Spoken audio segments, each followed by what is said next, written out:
Assalamualaikum warahmatullahi wabarakatuh. Perkenalkan, nama saya Widya Hairunisa, NIM 18103100117. Di sini saya akan mereview jurnal yang berjudul Citra dan Kepribadian Manusia dalam Perspektif Psikologi Barat dan Psikologi Islam. Jurnal ini ditulis oleh Ibu Meta Malihatul Maslahat dan dipublikasikan oleh Syifa Al-Qulub, Jurnal Studi Psikoterapi Statistik tahun 2020. Citra manusia merupakan gambaran umum tentang manusia, sedangkan kepribadian merupakan personality atau yang biasa disebut dengan topeng. Menurut psikologi barat, citra dan kepribadian manusia itu dipengaruhi oleh beberapa aliran. Aliran yang pertama adalah aliran psikoanalisis, yaitu menyatakan bahwa citra dan kepribadian manusia dipengaruhi oleh struktur pembentuk kepribadian manusia. Di antaranya ada ID, ada ego, dan superego. Dan yang kedua ada aliran behavioristik. Aliran ini menyatakan bahwa citra dan kepribadian manusia dipengaruhi oleh faktor lingkungan. Yang ketiga ada aliran humanistik. Aliran ini memandang bahwa manusia adalah makhluk yang baik, makhluk yang dapat menentukan masa depannya, makhluk yang mengetahui bahwa dirinya adalah insan yang positif. Sehingga teori ini sejalan dengan teori Islam. Dan yang keempat ada aliran transpersonal.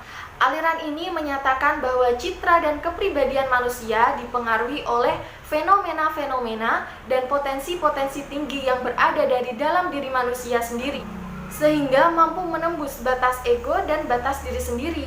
Dan pada aliran ini memiliki dimensi spiritual, sehingga dapat kita pahami bahwa psikologi barat masih berorientasi pada antroposentris atau kepribadian baik dan buruknya seseorang itu berasal dari dalam dirinya sendiri. Menurut Islam, manusia adalah makhluk Tuhan yang baik, makhluk Tuhan yang bertakwa dan dilahirkan dalam keadaan suci. Manusia juga dinilai sempurna karena mereka memiliki dimensi bio, psiko, sosial, dan spiritual. Citra dan kepribadian manusia menurut perspektif Islam dapat dilihat melalui beberapa dimensi. Yang pertama, dimensi bio, di mana manusia ingin memenuhi segala kebutuhan yang berhubungan dengan fisik, misalnya makan, minum, dan terlihat cantik. Yang kedua, dimensi psiko, di mana manusia juga ingin menunjukkan bahwa mereka memiliki aspek kognisi untuk berpikir dan afeksi untuk merasa. Yang ketiga, dimensi sosio. Manusia juga ingin berinteraksi, bersosialisasi, dan berorganisasi dengan lingkungan yang berada di sekitar mereka. Ada pula dimensi tertinggi dari dalam diri manusia, yaitu dimensi spiritual atau dimensi ruh, di mana semakin baik tingkat spiritualitas seorang hamba kepada Tuhannya, maka akan semakin baik pula kepribadian yang ia miliki. Dan semakin meningkat spiritualitas seorang hamba, maka akan semakin bijaksanalah pula ia dalam memimpin. Selain memiliki tingkat dimensi spiritualitas, manusia juga memiliki dimensi jasad, di mana dimensi ini manusia menyukai hal-hal yang berhubungan dengan duniawi atau bersifat materialistis.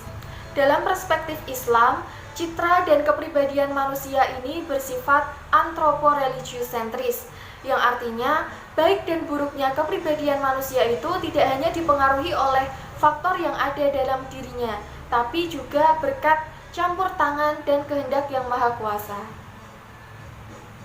Sekian review dari saya. Wassalamualaikum warahmatullahi wabarakatuh.